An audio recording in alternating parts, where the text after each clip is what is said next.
Should I get the callers to Paul?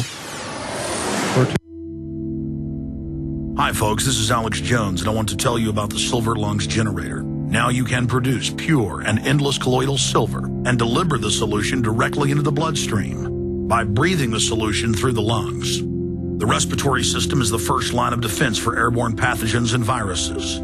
The Silver Lungs generator infuses the respiratory system with your self-produced nano-silver solutions and also delivers the silver nanoparticles instantly into the bloodstream. With continued legislation threatening the sale of nano-silver products, you can now produce pure and endless colloidal silver with the Silver Lungs generator. Very easy to follow, step-by-step instructions are provided, making production fast and simple. Go to www.silverlungs.com today and learn more about the breakthrough technology of the Silver Lungs generator. That's www.silverlungs.com.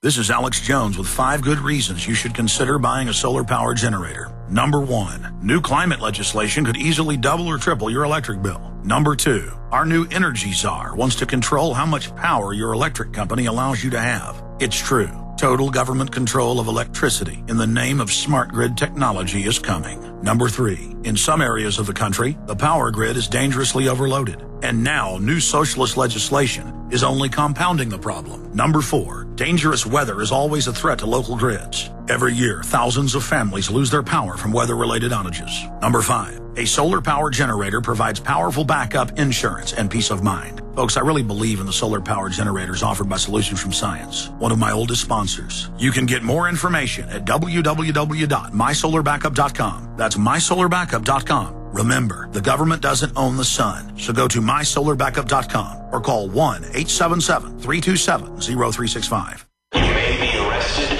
and or subject to other police action. Tyranny is here. The grim future foretold in 1984 has become reality. It really says that the state is God. The United States is now recognized globally as one of the most oppressive police states on earth. This film conclusively proves the existence of a secret network of FEMA camps, now being expanded nationwide. This documentary exposes how the continuity of government program has established an all-powerful shadow state. Police State 4 chronicles the sickening depths to which our republic has fallen. Prepare to enter the secretive world of emergency dictatorship, body scanners, sound cannons, citizen spies, stage terror, and cameras on every street corner. It's only the beginning of the New World Order's hellish plan. The police state isn't coming. It's here.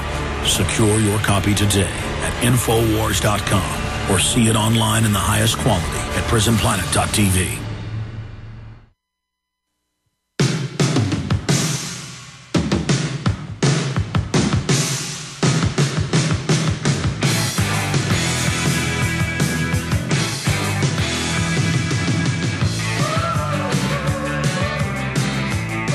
It's the Alex Jones Show. I'm your host, Paul Joseph Watson, sitting in for Alex. Now, we're talking about Bill Ayers, the domestic terrorist Weather Underground founder, who was defended by Chris Matthews, who is preparing to smear grassroots Americans as violent radicals and domestic terrorists with this new hit piece coming up on Wednesday. Now, I went into this whole Bill Ayers Obama thing thinking that it was just a political talking point that was exaggerated by the McCain-Palin campaign in 2008. I didn't even pay much heed to it at the time, but I was up until about 2 a.m. last night researching it, and it turns out that it indeed is true that Barack Obama's political career was launched in the living room of Bill Ayers, this domestic terrorist communist revolutionary, and this in fact was admitted to. It was not only reported in the Politico, it was admitted to by Maria Warren, who was a liberal political activist who attended this infamous Ayers-Obama function, who stated quite plainly, quote, "When I first met Barack Obama, he was giving a talk in the living room of those two legends in their own minds, Bill Ayers and Bernardine Dawn. They were launching him, introducing him to the Hyde Park community as the best thing since sliced bread." So this is the guy who bombed government buildings, the communist revolutionary Bill Ayers, who helped to launch Barack Obama's political career back in 1995. And it's not just the fact that they sat on the same board of this educational organization. The depth of Ayers' relationship with Obama is revealed by the startling revelations that were uncovered by the journalist, the writer Jack Cashill, of Obama's book, Obama's 1995 memoir, Dreams from My Father. Now, Cashill has written over a dozen articles which prove, and this was later backed up and verified by another author called Christopher Anderson, that the terrorist Bill Ayers, the communist revolutionary who wanted to kill 25 million Americans, according to FBI agent Larry Grathwohl, significantly contributed and even wrote significant parts of Obama's 1995 book. Now, in reality, the implications of Obama's ties with Ayers, bearing in mind his history, which Chris Matthews has defended, soft-pedaled, ignored, are frightening. And they go beyond what I'm talking about today, which is MSNBC's hypocrisy. But to research the connection between Ayers and Obama and what Ayers advocated really strikes at the root of the trouble we're in. And in particular how Barack Obama, Barry Soetoro, is a completely hollow sock puppet whose strings are being pulled by the most violent extremists in the elite that are inside America. Remember that Bill Ayers is now a prominent educational establishment member. He's got a professorship with the University of Illinois. So, in summary, while Matthews is preparing to smear peaceful American activists as domestic terrorists, he's actually running defense for a real domestic terrorist who masterminded bombings in America and somebody who went on to become an influential figure in steering Barack Obama's path to the White House. That's a fundamentally frightening story, but it also shows how much hypocrisy Matthews is engaging in when he says that people like Alex Jones are the violent radicals, when he's running defense and agreeing and finding common ground with real violent radicals who carried out bombings like Weather Underground founder Bill Ayers.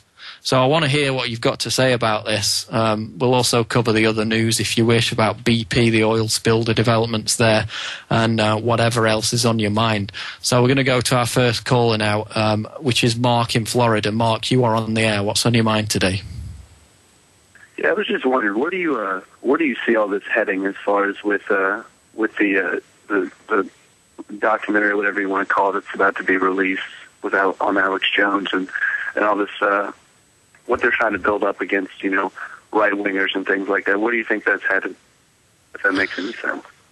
Yeah, I think it's clearly heading towards an attempt to shut down free speech, not only in terms of internet censorship, which we already see in developed nations like Australia, where they are now filtering websites which are deemed, quote, offensive.